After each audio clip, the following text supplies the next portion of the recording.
Сәлем достар, бүгін сіздермен бірге осындай таңғы ас дайындайтын боламыз. Таңғы асқа күріш ботқасы өте дәмді болып шығады. Ары қарай көріңіз.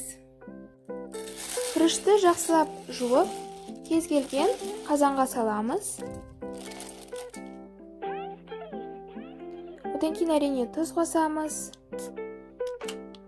Және де міндетті түрде ыстық су қосамыз. Қайнатылған кипяток. Және де 20-25 минут ішінде пісіреміз. Етін жауып қоямыз.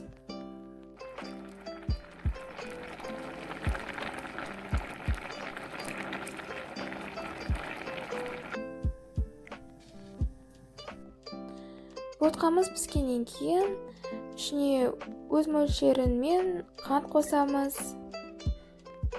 Әрине сары май.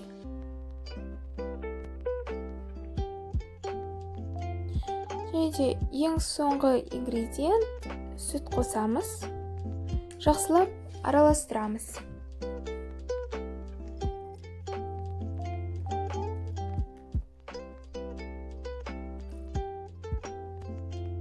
Ботқамыз дайын.